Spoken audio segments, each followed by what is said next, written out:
bisa menjadi berhala, pangkat bisa jadi berhala, jabatan bisa menjadi berhala, harta kekayaan bisa menjadi berhala, dan juga patung bisa menjadi berhala, dan seterusnya.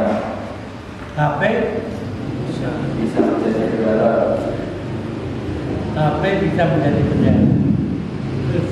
Ketika semua itu dapat mengalahkan cinta kita terhadap Allah dan Rasulnya, kalau kemauan Allah ataupun tuntutan Allah atau Rasulnya sampai dikalahkan oleh tuntutan semuanya itu, maka semuanya itu menjadi berhala yang disembah selain Allah Subhanahu wa Ta'ala. Bukti HP bisa jadi berhala lagi.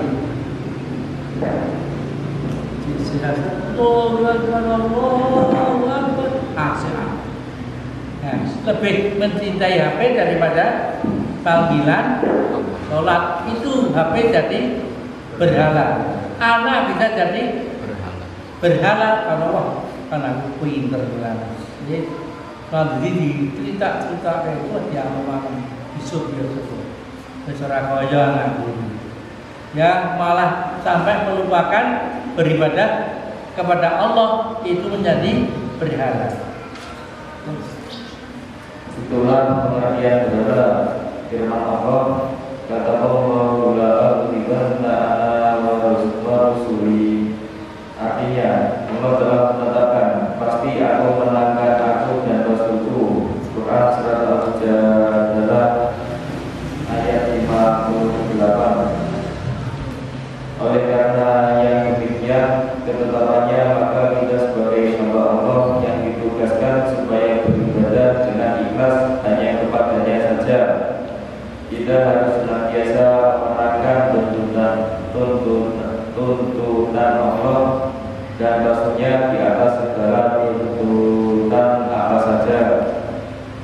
Sebab jika kecintaan kita terhadap yang lain-lain sampai mengalahkan cinta kita terhadap Allah dan Rasul, maka yang lain-lain itu telah menjadi berhala.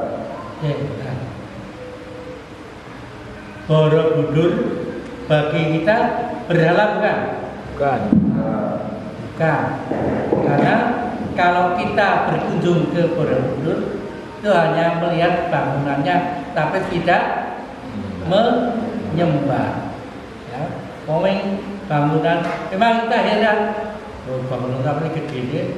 Kayak apa bangunannya? Apa sih alat-alat itu keren. Saya kira merenovasi nggak keren. Biar ke pinggir. Itu presisi sekali.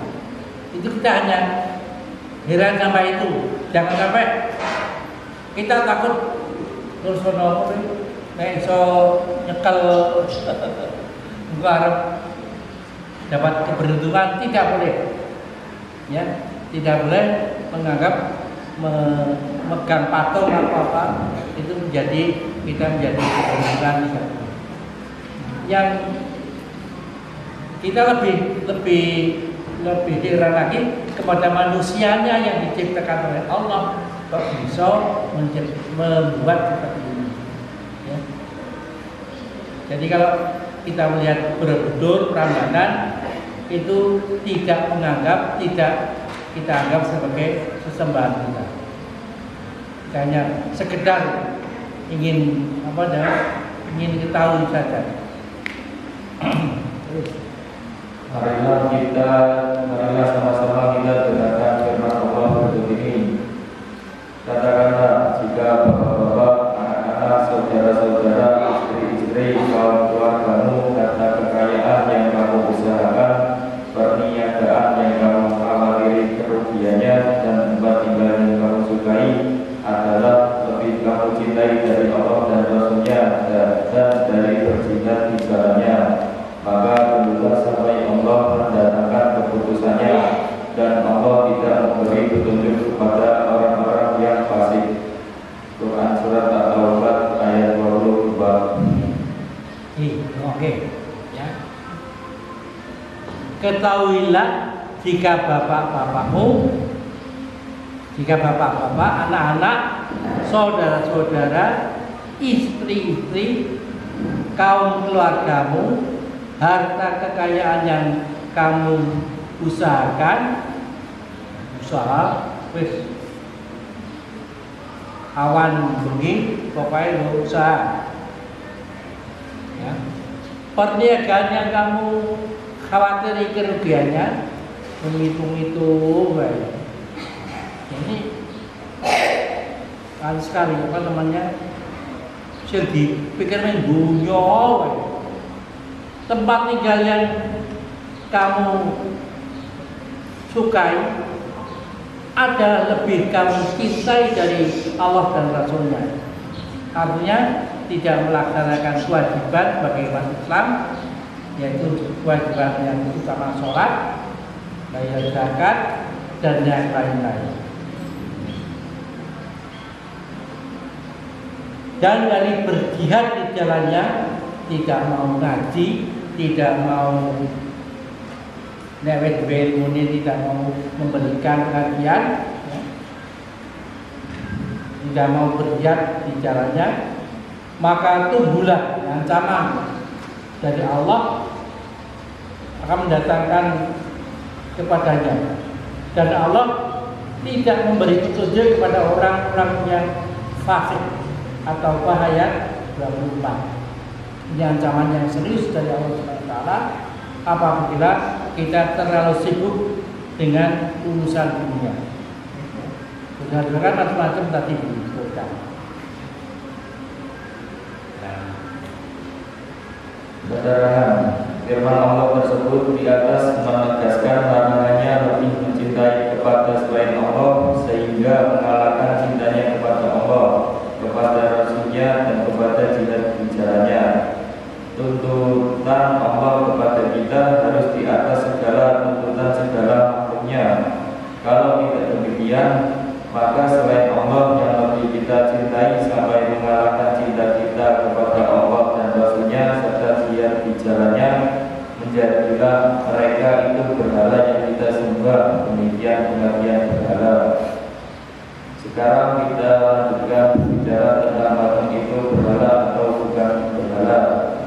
Patung zaman dahulu maupun patung zaman sekarang ini pada asalnya yang dipatungkan itu adalah manusia yang berpengaruh pada masyarakatnya. Kita melihat patung Pangeran Diponegoro, patung Jenderal Sudirman, dan lain sebagainya. Bangsa yang melihat patung para pahlawannya supaya tahu dan ingat akan jasa orang yang dipatungkan untuk negara dan bangsanya. Kalau hanya begini tujuan membuat dan juga tanggapan terhadap suatu patung, maka tidak persoalan. Adapun patung dan juga gambar itu hukumnya berputar pada sebabnya, yaitu 1. Jika patung atau gambar itu untuk dijadikan sesembahan atau perantara menyampaikan doa kepada Allah, hukumnya haram, sebab tidak ada Tuhan yang wajib disembah kecuali Allah. Tidak boleh berwasilah terhadap benda mati, sebab yang ada perintahnya adalah tolong menolong, berbuat kebajikan, dan takwa dengan sesama orang hidup yang disebut ta'awun. Dan kedua, jika patung atau gambar itu untuk sarana pengajaran, hukumnya adalah mubah atau boleh-boleh saja. Ketiga, jika patung atau gambar itu untuk perhiasan dan tidak dikhawatirkan mendatangkan rasa untuk berbuat maksiat atau memusyrikan, maka hukumnya boleh-boleh saja atau mubah.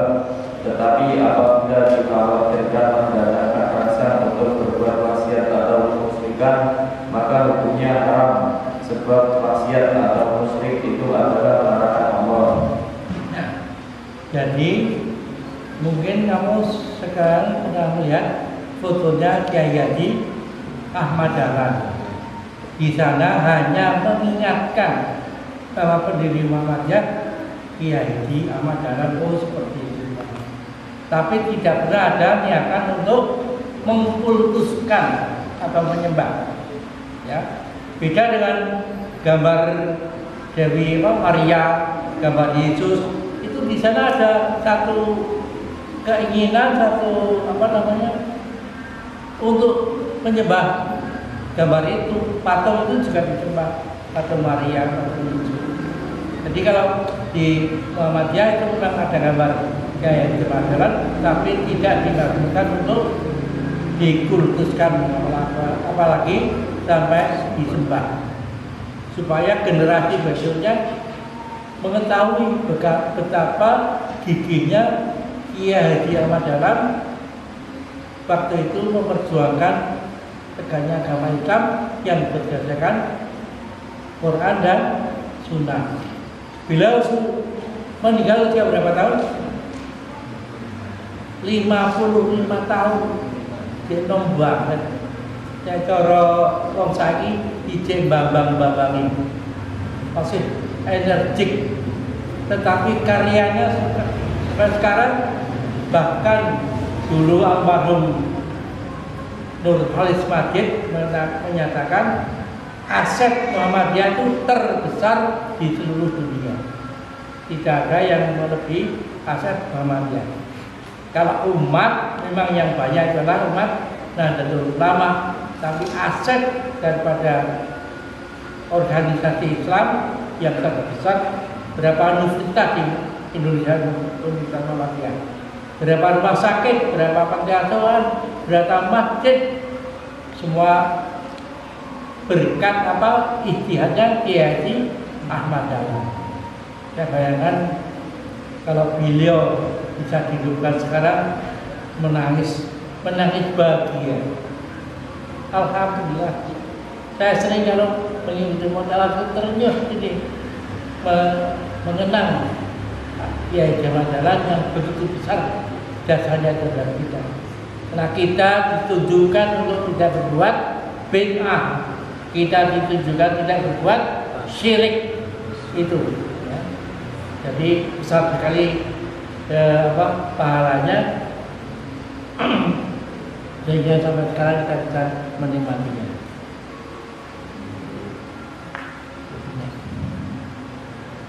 Orang yang sanggup menyempatkan dirinya untuk senantiasa mengawasi gerak kakinya agar tidak terjun ke dalam jurang maksiat ataupun kemusyrikan adalah orang yang berada dalam kawasan Sibghatullah atau Celupan Allah. Sibghatullah. Ya. Oh, gitu ya.